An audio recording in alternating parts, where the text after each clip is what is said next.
그날 밤 나는 인생의 방향을 바꿨다. 그것은 단지 한 사람을 집에 들인 일이었고 다음 날 아침 식탁 위에 남겨진 쪽지 한 장이었다. 12월 29일 저녁 8시 40분. 윤재는 퇴근길에 올랐다. 서울에서 1시간 거리의 외곽 마을, 그는 그곳에 혼자 살고 있었다. 회사에서의 하루는 늘 반복이었다. 디자인 사무실에서 도면을 그리고 클라이언트의 요구에 맞춰 수정하고 커피를 3잔쯤 마시고 퇴근 시간에 맞춰 조용히 사무실을 나서는 일상. 그날은 달랐다. 폭설이었다. 기상청은 오후부터 대설주의보를 발령했고 도로는 이미 얼어붙기 시작했다. 윤재는 평소보다 느리게 운전하며 라디오를 틀었다. 현재 경기 북부 지역에 시간당 30mm 이상의 눈이 내리고 있습니다. 외출을 자제하시고 차량 운행 시 체인 착용 바랍니다. 그는 창밖을 바라봤다. 가로등 불빛 아래 눈발이 춤추고 있었다. 그 순간 길가에 서 있는 한 사람을 발견했다. 두꺼운 외투를 입었지만 어깨까지 하얗게 눈이 덮인 노인이었다. 그는 움직이지 않고 도로 쪽을 바라보고 있었다. 윤재는 브레이크를 밟았다. 차가 미끄러질까 조심스럽게 속도를 줄이며 노인에게 다가갔다. 어르신 괜찮으세요? 노인은 천천히 고개를 들었다. 그 눈빛은 낯설고 깊었다. 윤재는 창문을 내리고 다시 말했다. 이 눈 속에 계시면 위험해요. 어디 가시는 길이세요? 노인은 잠시 침묵하다가 말했다. 길을 잃었습니다. 그 말에 윤재는 망설였다. 이 시간, 이 날씨, 이 상황. 하지만 그는 문을 열었다. 타세요. 일단 따뜻한 곳으로 가시죠. 노인은 천천히 차에 올랐다. 말없이 조심스럽게. 차 안은 조용했다. 윤재는 히터를 높이고 조심스럽게 운전했다.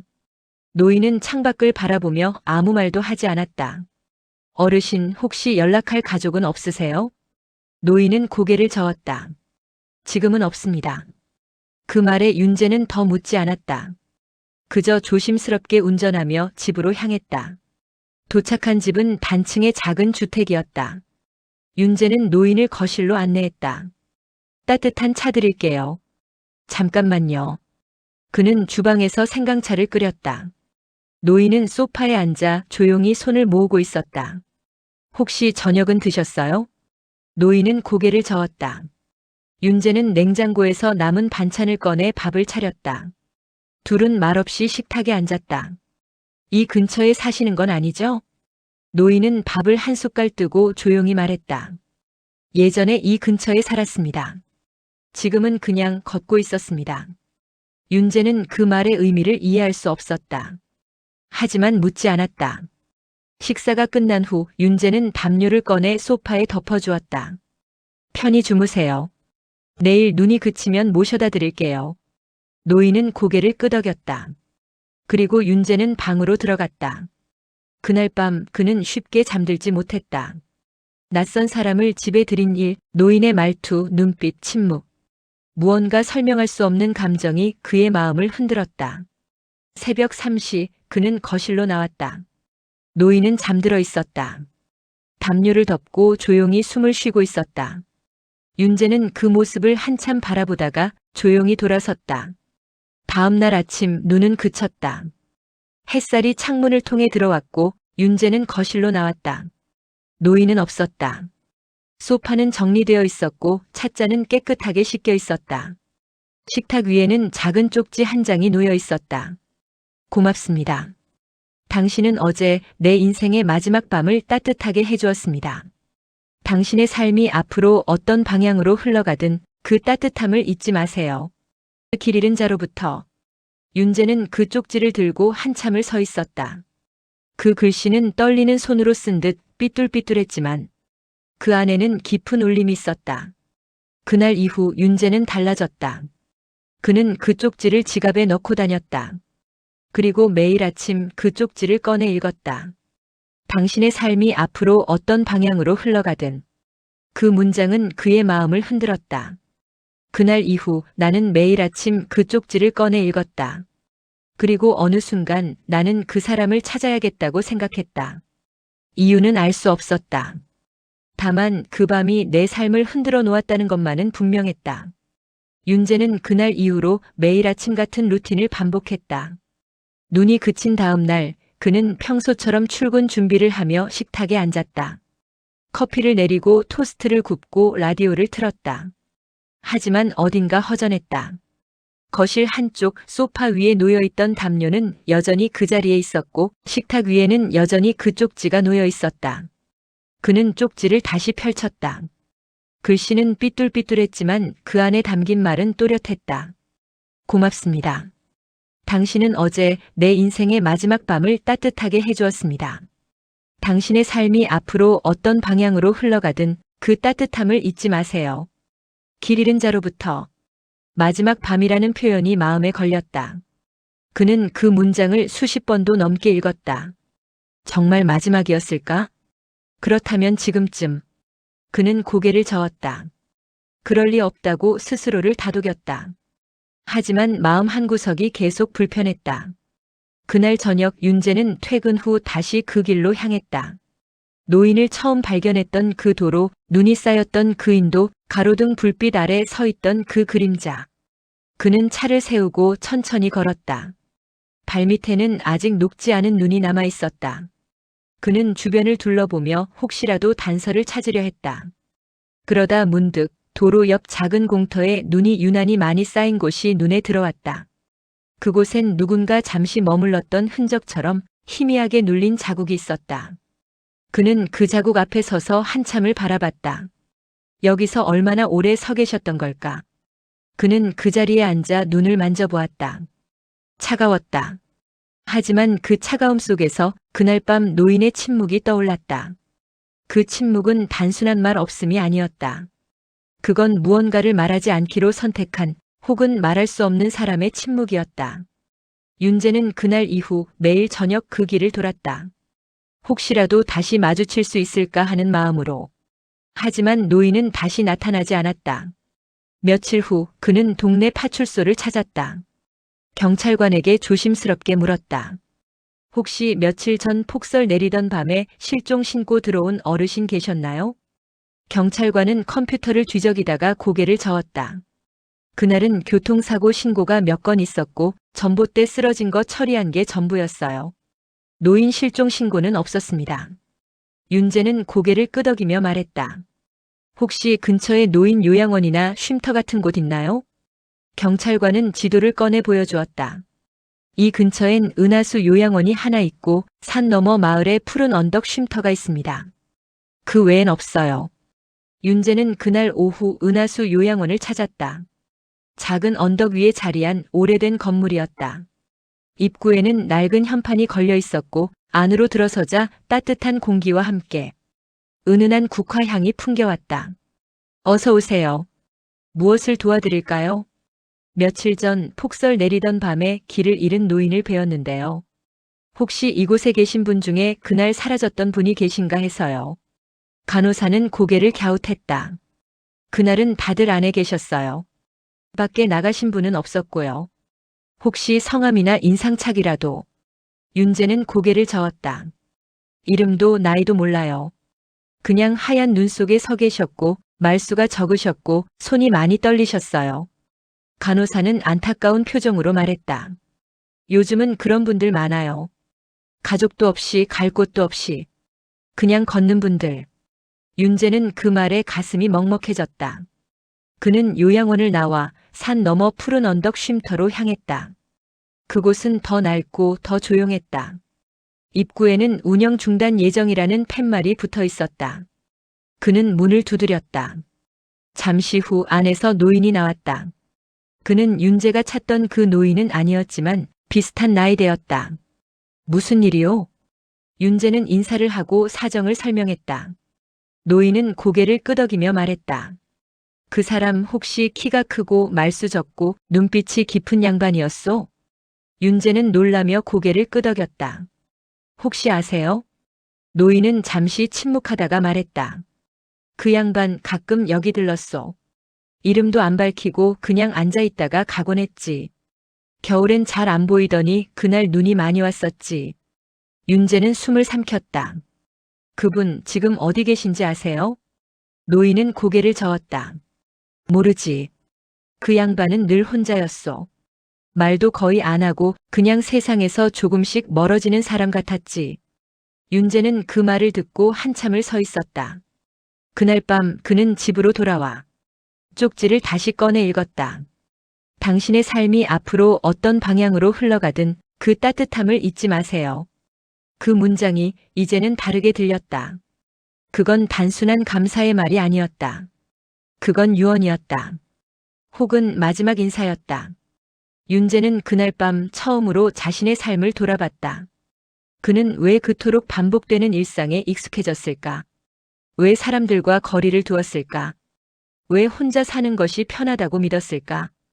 그는 노인을 통해 자신이 잊고 있던 무언가를 떠올렸다. 사람과 사람 사이의 온기, 말없이 건네는 따뜻함, 그리고 그 따뜻함이 누군가의 삶을 바꿀 수 있다는 사실. 그는 결심했다. 그 노인을 찾지 못하더라도 그가 남긴 마음을 이어가기로. 그날 이후 윤재는 매주 토요일마다 푸른 언덕 쉼터에 들렀다. 노인들과 차를 마시고 이야기를 나누고 때로는 말없이 함께 앉아 있었다. 그는 더 이상 그 노인을 찾지 않았다. 왜냐하면 그 노인은 이미 그의 마음속에 있었기 때문이다. 그날 이후 윤재의 아침은 달라졌다. 눈을 뜨면 가장 먼저 식탁을 바라보았다. 그 위에 놓인 쪽지는 여전히 그 자리에 있었다.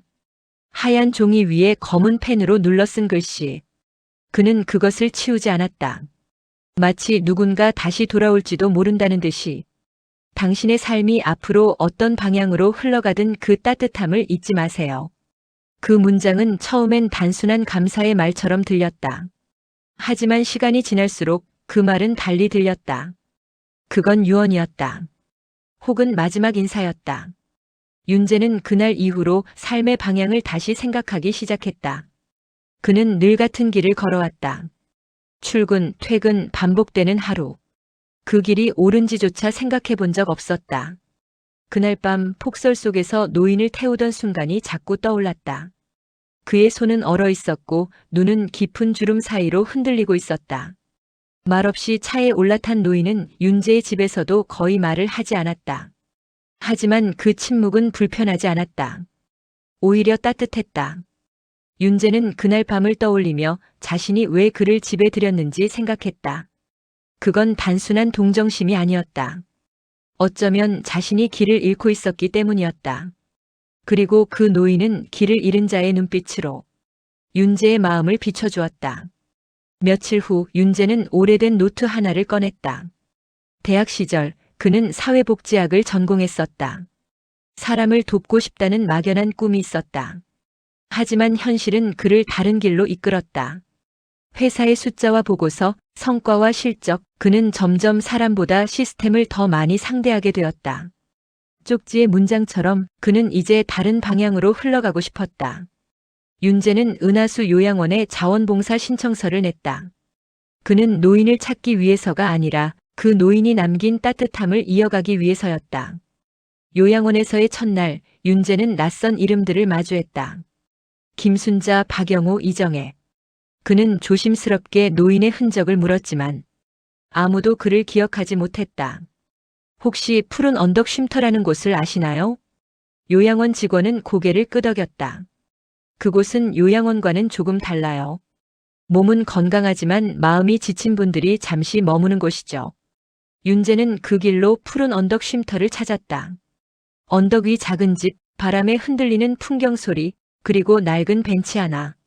그는 그곳에서도 노인을 찾지 못했다. 하지만 이상하게도 그는 더 이상 그 노인을 찾고 싶지 않았다. 그는 이미 그 노인의 일부가 되어 있었다. 그 따뜻함, 그 마지막 밤, 그리고 그 쪽지의 문장. 윤재는 벤치에 앉아 조용히 눈을 감았다. 바람이 불었다. 그는 처음으로 자신의 삶이 어디로 흘러가고 있는지 조금은 알 것 같았다. 그날 이후 윤재는 매주 토요일마다 요양원에 갔다. 처음엔 어색했지만 점점 익숙해졌다. 노인들의 이야기를 듣고 손을 잡아주고 함께 산책을 했다. 어느 날 한 노인이 윤재에게 말했다. 젊은이 손이 따뜻하구먼. 윤재는 웃으며 대답했다. 그건 누군가가 제게 따뜻함을 주었기 때문이에요. 그 말은 진심이었다. 그날 밤 윤재는 처음으로 자신이 누군가에게 받은 것을 다른 누군가에게 나누고 있다는 걸 느꼈다. 그는 더 이상 그 노인을 찾지 않았다. 왜냐하면 그 노인은 윤재의 삶 속에 살아있었기 때문이다. 그날 이후 윤재의 아침은 달라졌다. 눈을 뜨면 가장 먼저 식탁을 바라보았다. 그 위에 놓인 쪽지는 여전히 그 자리에 있었다. 하얀 종이 위에 검은 펜으로 눌러 쓴 글씨. 그는 그것을 치우지 않았다. 마치 누군가 다시 돌아올지도 모른다는 듯이 당신의 삶이 앞으로 어떤 방향으로 흘러가든 그 따뜻함을 잊지 마세요. 그 문장은 처음엔 단순한 감사의 말처럼 들렸다. 하지만 시간이 지날수록 그 말은 달리 들렸다. 그건 유언이었다. 혹은 마지막 인사였다. 윤재는 그 문장을 마음속에서 되뇌었다. 어떤 방향으로 흘러가든 그는 지금 어디로 흘러가고 있는 걸까? 그날 이후 윤재는 처음으로 자신의 삶을 돌아보았다. 회사, 집, 반복되는 하루. 그는 늘 같은 방향으로만 걸어왔고 그 길이 옳은지조차 생각해 본 적이 없었다. 그는 퇴근길에 일부러 돌아가는 길을 택했다. 지하철 대신 버스를 타고 익숙하지 않은 골목을 걸었다. 그 길 위에서 그는 낯선 풍경을 마주했다. 작은 책방, 오래된 찻집, 그리고 벽에 붙은 자원봉사 모집 포스터. 그는 멈춰섰다. 포스터에는 은하수 요양원이라는 이름이 적혀 있었다. 그는 그 이름을 기억하고 있었다. 노인을 찾기 위해 들렀던 곳. 하지만 그날은 아무런 흔적도 찾지 못했다. 이번엔 그는 찾기 위해 가는 것이 아니었다. 그는 그 노인이 남긴 따뜻함을 누군가에게 나누고 싶었다. 며칠 후 윤재는 요양원에 자원봉사 신청서를 냈다. 처음엔 어색했다. 노인들과의 대화는 조심스러웠고 그들의 눈빛은 낯설었다. 하지만 시간이 지날수록 그는 그들의 이름을 외우게 되었고 그들의 이야기를 듣게 되었다. 젊은이 손이 따뜻하구먼. 한 노인이 말했다. 윤재는 웃으며 대답했다. 그건 누군가가 제게 따뜻함을 주었기 때문이에요. 그 말은 진심이었다. 그날 밤 윤재는 처음으로 자신이 누군가에게 받은 것을 다른 누군가에게 나누고 있다는 걸 느꼈다. 요양원에서의 하루는 조용했다. 식사 시간, 산책 시간, 그리고 오후의 조용한 독서 시간. 윤재는 그곳에서 시간이라는 것을 다시 배우고 있었다. 빠르게 흘러가는 것이 아니라 천천히 머무는 것. 그는 점점 회사에서의 일에 흥미를 잃어갔다. 보고서, 회의, 실적. 그것들은 더 이상 그의 삶의 중심이 아니었다. 어느 날 그는 상사에게 말했다. 저 휴직을 신청하고 싶습니다. 상사는 놀란 눈으로 그를 바라보았다. 무슨 일 있어요? 윤재는 잠시 침묵하다가 말했다. 그냥 다른 방향으로 가보고 싶어서요. 그날 밤 윤재는 쪽지를 다시 펼쳤다. 그 글씨는 여전히 선명했다. 그는 그것을 액자에 넣어 거실벽에 걸었다. 그것은 이제 그의 삶의 나침반이었다. 윤재는 요양원에서의 봉사활동을 시작한 지 2달이 지났다. 처음엔 낯설었던 공간이 이제는 익숙해졌다. 노인들의 이름을 외우는 일은 그에게 작은 기쁨이 되었고 그들의 이야기를 듣는 시간은 하루 중 가장 조용하고 따뜻한 순간이 되었다. 젊은이, 오늘은 왜 이렇게 늦었어? 박영호 할아버지가 장난스럽게 물었다. 윤재는 웃으며 대답했다. 길이 막혀서요. 일부러 돌아오는 길로 왔어요. 그럼 잘했네. 세상은 돌아가는 길이 더 예쁜 법이지. 그 말은 윤재의 마음에 오래 남았다. 그는 요즘 자주 돌아가는 길을 택했다. 지름길 대신 오래된 골목과 느린 버스를. 그 길 위에서 그는 사람들을 더 많이 보게 되었고 자신의 삶을 더 깊이 들여다보게 되었다. 요양원에서는 매주 작은 행사가 열렸다. 생일잔치, 음악회, 그림 그리기 시간. 윤재는 그 모든 순간에 함께했다. 그는 노인들의 손을 잡고 노래를 불렀고 그림을 그리며 웃음을 나눴다. 어느 날 요양원 한쪽 벽에 걸린 액자가 눈에 들어왔다. 흑백 사진 속 젊은 시절의 남자. 단정한 정장 차림에 어딘가 익숙한 눈빛. 이분은 누구세요? 윤재가 묻자 간호사가 대답했다. 아, 저분이요? 예전에 이 요양원에 큰 기부를 하신 분이에요. 이 건물도 그분이 지어주셨죠. 지금은 어디 계신지 아무도 몰라요. 이름도 남기지 않으셨거든요. 윤재는 사진을 오래 바라보았다. 그 눈빛, 그 주름의 방향, 그 침묵의 무게. 그는 알 수 있었다. 그가 그 노인이라는 것을. 하지만 그는 그 사실을 말하지 않았다. 그저 조용히 사진 앞에 서서 그날 밤의 기억을 떠올렸다. 그날 밤 폭설 속에서 그는 단지 한 노인을 태운 줄 알았다. 하지만 그는 세상에서 가장 많은 것을 가진 사람이었다. 그리고 동시에 가장 많은 것을 내려놓은 사람이었다. 윤재는 그날 이후로 요양원에서의 시간을 더 소중히 여겼다. 그는 노인들의 이야기를 더 깊이 들었고 그들의 눈빛을 더 오래 바라보았다. 윤재 씨, 혹시 다음 달부터 프로그램 기획도 함께 해보실래요? 요양원 원장이 물었다. 네, 해보고 싶어요. 그럼 우리 함께 새로운 걸 만들어 봐요. 이곳에 더 많은 따뜻함이 흐를 수 있도록. 그날 밤 윤재는 쪽지를 다시 펼쳤다. 그 글씨는 여전히 선명했다. 그는 그것을 액자에 넣어 거실 벽에 걸었다. 그것은 이제 그의 삶의 나침반이었다. 윤재는 요양원에서 돌아오는 길에 일부러 먼 길을 택했다. 지하철 대신 버스를 타고 익숙하지 않은 골목을 걸었다. 그 길 위에서 그는 낯선 풍경을 마주했다. 작은 책방, 오래된 찻집, 그리고 벽에 붙은 자원봉사 모집 포스터. 그는 멈춰섰다. 포스터에는 은하수 요양원이라는 이름이 적혀 있었다. 그는 그 이름을 기억하고 있었다. 노인을 찾기 위해 들렀던 곳. 하지만 그날은 아무런 흔적도 찾지 못했다. 이번엔 그는 찾기 위해 가는 것이 아니었다. 그는 그 노인이 남긴 따뜻함을 누군가에게 나누고 싶었다. 며칠 후 윤재는 요양원에 자원봉사 신청서를 냈다. 처음엔 어색했다. 노인들과의 대화는 조심스러웠고 그들의 눈빛은 낯설었다. 하지만 시간이 지날수록 그는 그들의 이름을 외우게 되었고 그들의 이야기를 듣게 되었다. 젊은이, 손이 따뜻하구먼. 한 노인이 말했다. 윤재는 웃으며 대답했다. 그건 누군가가 제게 따뜻함을 주었기 때문이에요. 그 말은 진심이었다. 그날 밤 윤재는 처음으로 자신이 누군가에게 받은 것을 다른 누군가에게 나누고 있다는 걸 느꼈다. 요양원에서의 하루는 조용했다. 식사 시간, 산책 시간, 그리고 오후의 조용한 독서 시간. 윤재는 그곳에서 시간이라는 것을 다시 배우고 있었다. 빠르게 흘러가는 것이 아니라 천천히 머무는 것. 그는 점점 회사에서의 일에 흥미를 잃어갔다. 보고서, 회의, 실적. 그것들은 더 이상 그의 삶의 중심이 아니었다. 어느 날 그는 상사에게 말했다. 저 휴직을 신청하고 싶습니다. 상사는 놀란 눈으로 그를 바라보았다. 무슨 일 있어요? 윤재는 잠시 침묵하다가 말했다. 그냥 다른 방향으로 가보고 싶어서요. 그날 밤 윤재는 쪽지를 다시 펼쳤다. 그 글씨는 여전히 선명했다. 그는 그것을 액자에 넣어 거실 벽에 걸었다. 그것은 이제 그의 삶의 나침반이었다. 요양원에서는 매주 작은 행사가 열렸다. 생일잔치, 음악회, 그림 그리기 시간. 윤재는 그 모든 순간에 함께했다. 그는 노인들의 손을 잡고 노래를 불렀고 그림을 그리며 웃음을 나눴다.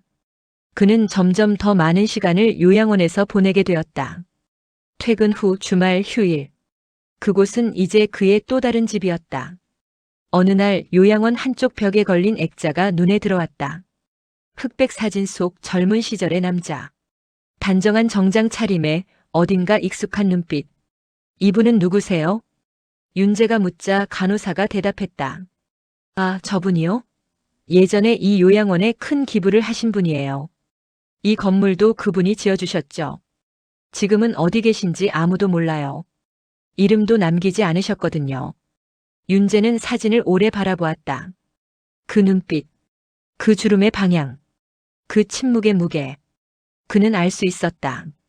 그가 그 노인이라는 것을. 하지만 그는 그 사실을 말하지 않았다. 그저 조용히 사진 앞에 서서 그날 밤의 기억을 떠올렸다.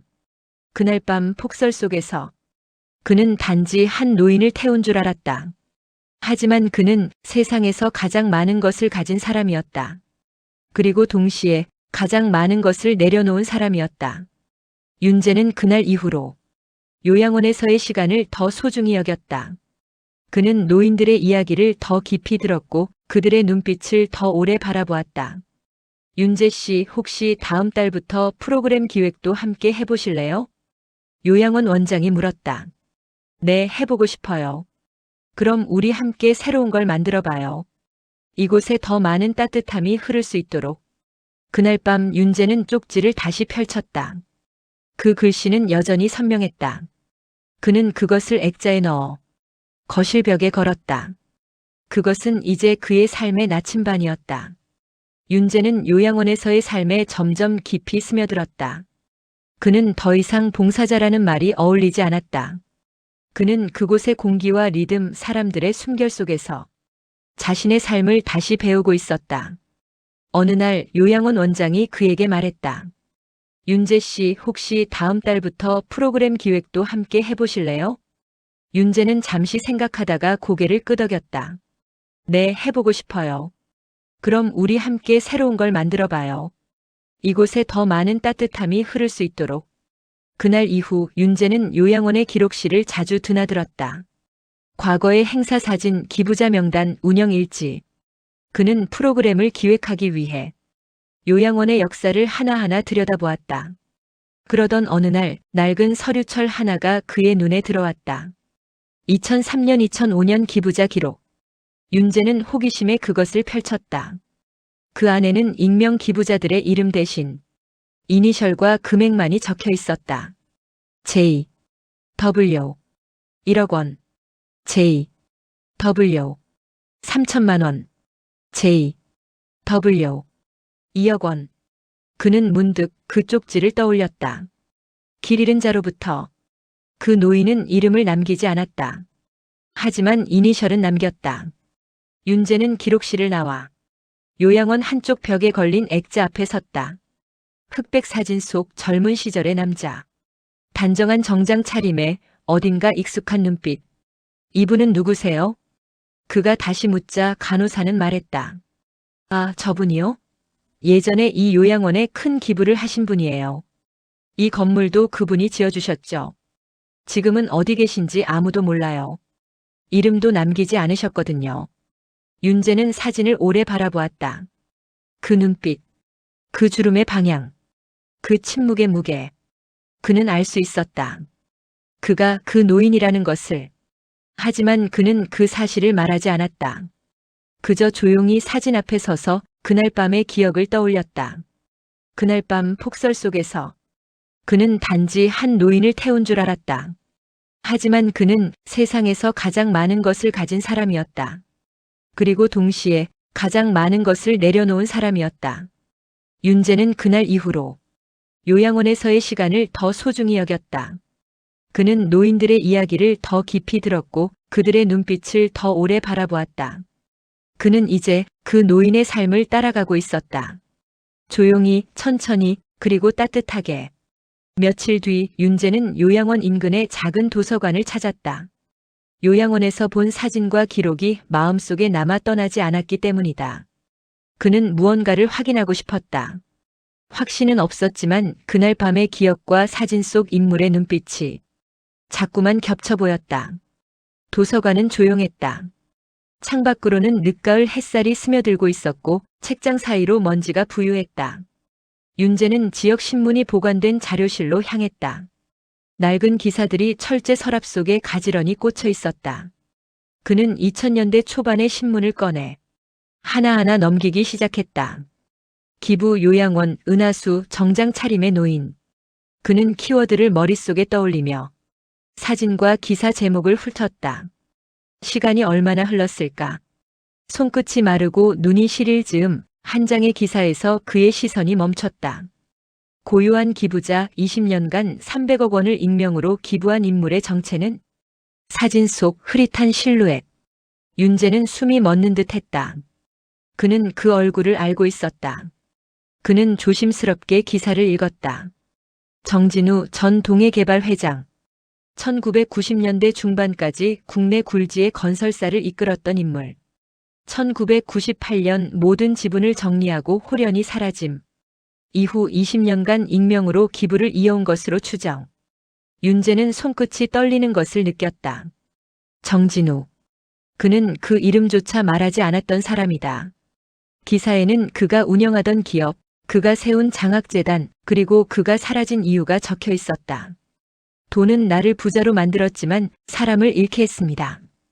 이제 나는 사람을 다시 만나고 싶습니다. 윤재는 눈을 감았다. 그날 밤 폭설 속에서 그는 단지 한 노인을 태운 줄 알았다. 하지만 그는 세상에서 가장 많은 것을 가진 사람이었다. 그리고 동시에 가장 많은 것을 내려놓은 사람이었다. 그는 다시 쪽지를 떠올렸다. 당신은 어제 내 인생의 마지막 밤을 따뜻하게 해주었습니다. 길 잃은 자로부터. 그는 길을 잃은 자가 아니었다. 그는 길을 내어주던 사람이었다. 윤재는 도서관을 나와 천천히 요양원으로 향했다. 가을 바람이 불었다. 나뭇잎이 바닥을 스치며 지나갔다. 그는 그 소리를 들으며 생각했다. 나는 지금 어디로 가고 있는 걸까? 그는 이제 알 것 같았다. 그가 가는 길은 누군가의 마지막 밤을 따뜻하게 해주는 길이었다. 그날 밤 윤재는 집에 돌아와 거실 벽에 걸린 액자를 바라보았다. 그 속의 쪽지. 그 문장. 당신의 삶이 앞으로 어떤 방향으로 흘러가든 그 따뜻함을 잊지 마세요. 그는 그 문장을 다시 읽었다. 그리고 처음으로 그 말이 자신에게 남긴 무게를 온전히 느꼈다. 그건 단순한 감사의 말이 아니었다. 그건 유언이었다. 혹은 마지막 인사였다. 그리고 이제 그는 그 인사의 의미를 이해할 수 있을 것 같았다. 윤재는 도서관에서 돌아온 뒤 며칠 동안 말이 없었다. 정진우. 그 이름은 그의 입안에서 맴돌았지만 끝내 소리로 나오지 않았다. 그는 그날 밤 다시 쪽지를 펼쳤다. 당신은 어제 내 인생의 마지막 밤을 따뜻하게 해주었습니다. 길 잃은 자로부터. 그는 이제 확신했다. 그 노인은 정진우였다. 전 동해개발 회장. 수백억을 사회에 환원하고 사라진 사람. 그리고 윤재의 집에서 마지막 밤을 보낸 사람. 하지만 윤재는 그 사실을 누구에게도 말하지 않았다. 그는 그것이 노인의 뜻이라고 느꼈다. 이름 없는 살. 기억은 남되 흔적은 지우는 살. 며칠 후 요양원 원장이 윤재에게 다가왔다. 윤재 씨, 혹시 이 기부자 기록에 대해 아세요? 그는 낡은 서류철을 내밀었다. 그 안에는 J, W 라는 이니셜이 반복되어 있었다. 윤재는 조용히 고개를 끄덕였다. 그분을 만난 적 있어요. 원장은 놀란 눈으로 그를 바라보았다. 정말요? 어디서요? 윤재는 잠시 침묵하다가 말했다. 폭설이 내리던 밤 길에서요. 그분은 제게 마지막 밤을 맡기셨어요. 원장은 아무 말도 하지 않았다. 그저 윤재의 눈을 바라보았다. 그 눈빛 속엔 확신과 슬픔 그리고 따뜻함이 있었다. 그분은 이름을 남기지 않았어요. 하지만 마음은 남겼죠. 그날 이후 윤재는 요양원 기록실에서 정진우의 흔적을 더 깊이 찾아보기 시작했다. 그는 기부 내역, 행사 사진, 직원들의 회고록까지 하나하나 읽어내려갔다. 2005년 요양원 증축 공사, 2008년 음악치료실 개설, 2012년 무연고 노인 장례 지원 프로그램 시작. 모든 시작에는 익명의 기부자라는 이름이 붙어 있었다. 하지만 윤재는 알았다. 그 익명은 정진우였다. 그는 이름을 숨겼지만 그의 손길은 곳곳에 남아 있었다. 윤재는 그 흔적을 따라가며 그의 철학을 조금씩 이해하기 시작했다. 그는 사람을 남기고 싶었던 것이다. 자신의 이름이 아니라 누군가의 삶 속에 남는 따뜻함을. 윤재는 도서관에서 돌아온 이후 정진우라는 이름을 입 밖에 내지 않았다. 그는 그 이름을 말하지 않았지만 그 이름은 그의 행동 속에 살아 있었다. 요양원에서는 작은 변화가 시작되었다. 윤재가 기획한 프로그램은 노인들의 삶을 조금 더 풍요롭게 만들었다. 그는 음악 치료를 도입했고 손편지 쓰기 시간을 만들었다. 그는 노인들에게 직접 편지를 써보자고 제안했다. 받는 사람이 없어도 괜찮다고 했다.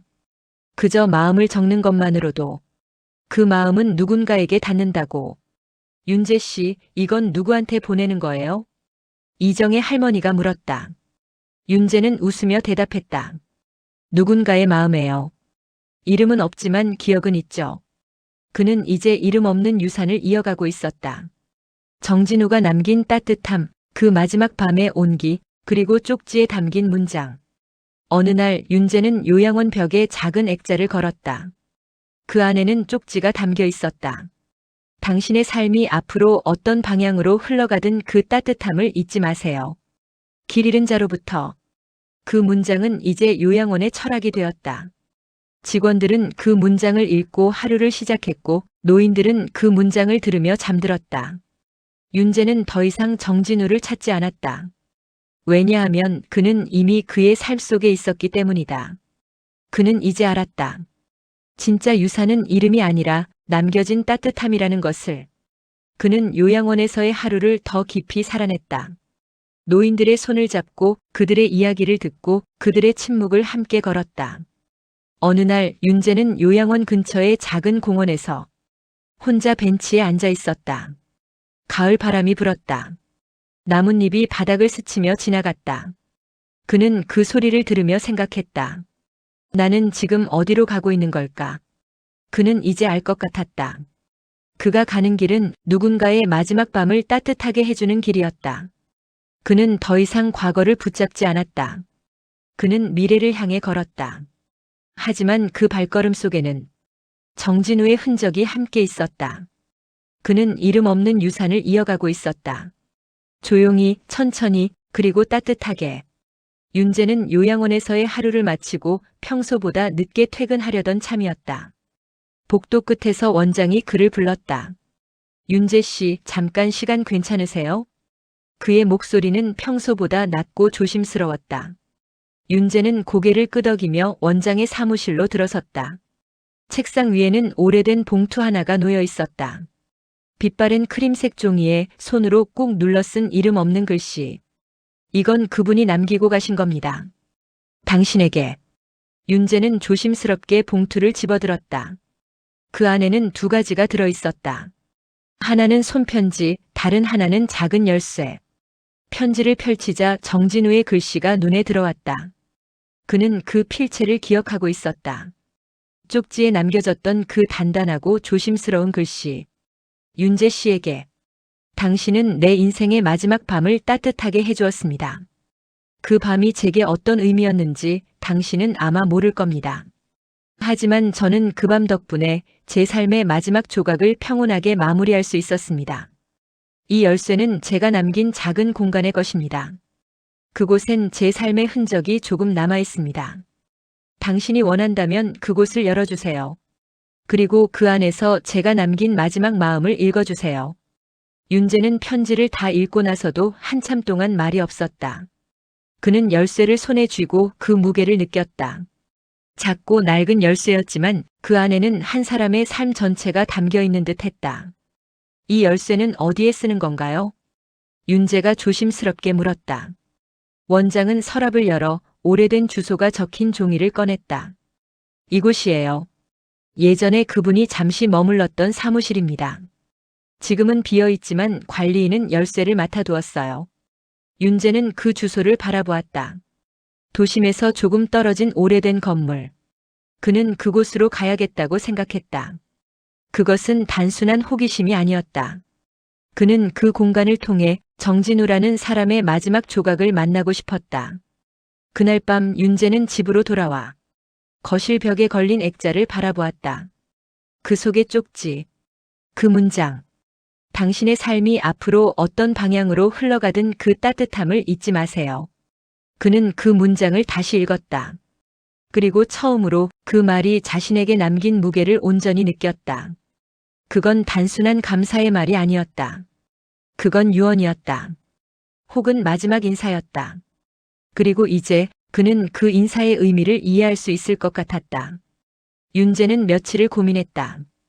그 작은 열쇠를 손에 쥔 채 그 공간을 열어야 할지 말아야 할지를. 그것은 단순한 장소가 아니었다. 그는 알고 있었다. 그곳은 한 사람의 마지막 흔적이 담긴 곳이며 그 흔적을 마주하는 순간 자신의 삶도 다시 흔들릴 수 있다는 것을. 결국 그는 가기로 했다. 주소가 적힌 종이를 들고 도심에서 조금 떨어진 오래된 건물로 향했다. 건물은 낡고 조용했다. 벽에는 시간이 남긴 얼룩이 있었고 창문은 먼지로 흐려져 있었다. 관리인은 윤재를 조용히 맞이했다. 정진우 씨 공간 찾으시는 거죠? 윤재는 고개를 끄덕였다. 관리인은 말없이 복도 끝에 문을 가리켰다. 윤재는 열쇠를 꺼내 문 앞에 섰다. 손이 떨렸다. 그는 천천히 열쇠를 돌렸다. 문이 열리는 소리는 작았지만 그 순간 그의 마음속에서는 무언가 큰 문이 함께 열리는 듯 했다. 방 안은 조용했다. 작은 책상, 낡은 소파, 그리고 벽을 가득 채운 책들. 책상 위에는 정리되지 않은 종이들이 있었다. 윤재는 조심스럽게 다가가 그 종이들을 하나씩 펼쳤다. 그것은 편지였다. 쓰다 만 문장들, 수신인이 없는 인사말들. 당신에게 이 말을 꼭 전하고 싶었습니다. 삶은 결국 남긴 것이 아니라 나눈 것이더군요. 내가 가진 것보다 내가 건넨 것이 더 오래 남았습니다. 윤재는 편지를 읽으며 정진우의 삶을 조금씩 이해하기 시작했다. 책장에는 사진이 있었다. 흑백으로 바랜 가족 사진, 어린 시절의 모습, 그리고 마지막으로 찍힌 듯한 요양원 앞 벤치에 앉은 사진. 그 사진 속 정진우는 웃고 있었다. 조용하고 평온하게. 윤재는 방 안을 천천히 둘러보았다. 그곳은 화려하지 않았다. 하지만 따뜻했다. 그는 그 따뜻함이 자신이 그날 밤 느꼈던 온기와 같다는 것을 알았다. 책상 서랍 안에는 작은 노트가 있었다. 그 안에는 날짜와 짧은 문장이 적혀 있었다. 2003.12 1 첫 기부. 이름은 남기지 않기로 했다. 2008.06 15 요양원 음악실 완공. 아이들이 웃었다. 2025.01 삼윤재 씨를 만났다. 마지막 밤이었다. 윤재는 그 마지막 문장을 보고 숨을 멈췄다. 그는 그날을 기억했다. 폭설이 내리던 밤, 노인을 태우고 집으로 돌아왔던 그 밤. 그는 그 밤이 정진우의 마지막 밤이었다는 것을 이제야 온전히 받아들일 수 있었다. 윤재는 노트를 조심스럽게 덮었다. 그는 그 공간에서 정진우의 삶을 마주했고 그 따뜻함을 느꼈고 그 철학을 이해했다. 그는 방을 나서며 마지막으로 문을 돌아보았다. 그곳은 이제 그의 삶의 방향을 바꾼 공간이었다. 그는 다시 요양원으로 돌아갈 것이다. 그리고 그 따뜻함을 누군가에게 건넬 것이다. 윤재는 정진우의 공간을 다녀온 이후 며칠 동안 말이 없었다. 그 방에서 본 것들은 단순한 기록이 아니었다. 그것은 한 사람의 삶 전체였고 그 삶이 남긴 온기였다. 그는 요양원으로 돌아와 조용히 일상을 이어갔다. 노인들의 손을 잡고 그들의 이야기를 들으며 그들의 침묵을 함께 걸었다. 하지만 그의 마음속에는 그 방의 풍경이 계속 떠올랐다. 책상 위의 편지들, 서랍 속의 노트, 그리고 마지막 문장. 2025.01 삼윤재 씨를 만났다. 마지막 밤이었다. 그는 그 문장을 읽고 숨이 멎는 듯한 충격을 받았다. 그날 밤 폭설 속에서 그는 단지 한 노인을 태운 줄 알았다. 하지만 그는 한 사람의 마지막 밤을 함께한 것이었다. 그는 그 사실을 받아들이는데 시간이 필요했다. 그것은 슬픔이 아니라 책임이었다. 그는 이제 그 따뜻함을 이어가야 했다. 요양원 원장은 윤재에게 다가왔다. 윤재 씨, 그 공간에서 어떤 걸 느끼셨나요? 윤재는 잠시 침묵하다가 말했다. 그분은 이름을 남기지 않았지만 마음을 남기셨어요.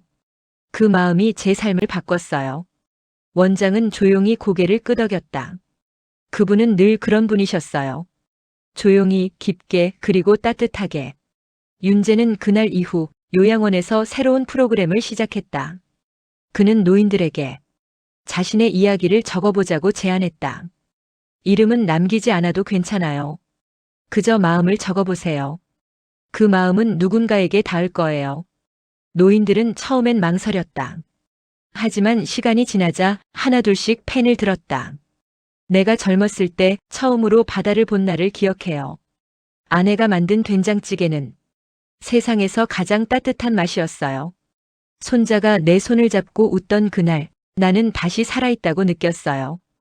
윤재는 그 이야기들을 모아 작은 책으로 엮기 시작했다. 그는 그것을 기억의 방이라 불렀다. 그 책은 요양원 로비에 놓였다. 누구든지 읽을 수 있었고 누구든지 적을 수 있었다. 그것은 이름 없는 유산이었다. 하지만 그 유산은 누구보다 깊고 따뜻했다. 윤재는 기억의 방 프로젝트를 시작한 이후 요양원은 조금씩 달라졌다. 노인들은 자신들의 이야기를 적기 시작했고 그 글들은 조용히 사람들의 마음을 흔들었다. 어느 날 한 봉사자가 로비에 놓인 책을 읽고 눈물을 흘렸다. 이 글 제 할머니가 쓴 거예요. 그분이 돌아가시기 전에 이런 마음을 품고 계셨다는 걸 몰랐어요. 윤재는 그 말을 듣고 한참 동안 말이 없었다. 그는 이제 알았다. 기억은 남는 것이 아니라 전해지는 것이라는 걸. 며칠 후 요양원 원장이 윤재에게 다시 봉투 하나를 건넸다. 윤재 씨, 이건 그분이 마지막으로 남긴 겁니다. 당신에게만 전해달라고 하셨어요. 윤재는 조심스럽게 봉투를 열었다. 그 안에는 짧은 편지 한 장과 작은 종이 한 장이 들어 있었다. 편지에는 이렇게 적혀 있었다. 윤재 씨, 당신은 제 마지막 밤을 따뜻하게 해주셨습니다. 그 밤 이후 저는 제 삶을 정리할 수 있었습니다. 제가 남긴 것들이 누군가에게 닿기를 바랐고 당신은 그 바람을 이어주셨습니다. 이 종이는 제 유언의 일부입니다. 제가 남긴 재단의 운영권을 당신에게 넘깁니다. 이제 당신의 방식으로 따뜻함을 이어가 주세요. 감사합니다. 그리고 안녕. 정진우. 윤재는 편지를 읽고 한참 동안 움직이지 못했다. 그는 그날 밤의 기억을 떠올렸다. 폭설 속 조용히 앉아있던 노인의 눈빛. 그 눈빛 속엔 말하지 못한 수많은 이야기들이 담겨 있었다. 그는 종이를 들여다보았다. 재단의 이름, 운영권 이양 서류, 그리고 마지막으로 남긴 문장. 삶은 결국 남긴 것이 아니라 나는 것이다. 윤재는 그 문장을 천천히 되뇌었다. 그는 이제 알았다. 정진우는 단지 돈을 남긴 것이 아니라 삶의 철학을 남긴 것이었다. 그는 그 철학을 이어가야 했다. 자신의 방식으로, 자신의 속도로, 그리고 자신의 따뜻함으로. 그날 밤 윤재는 집에 돌아와 거실 벽에 걸린 액자를 바라보았다. 그 속의 쪽지, 그 문장. 당신의 삶이 앞으로 어떤 방향으로 흘러가든 그 따뜻함을 잊지 마세요. 그는 그 문장을 다시 읽었다.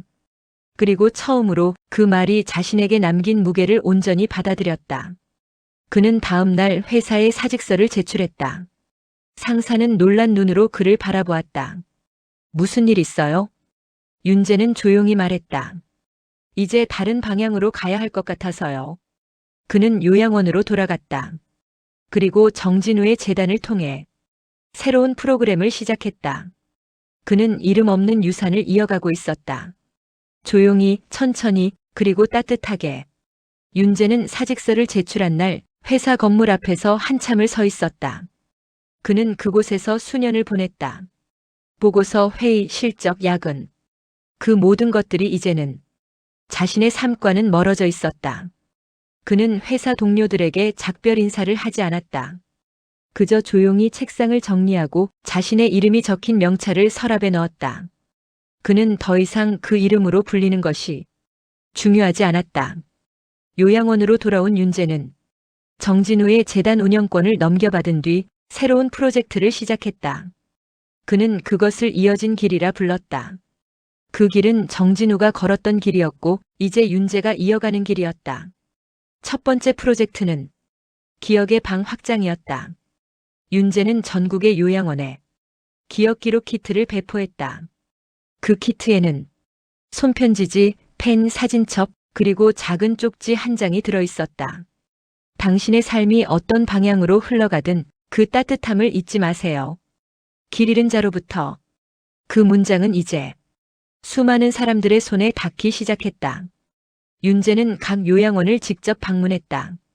노인들과 이야기를 나누고 그들의 기억을 기록했다.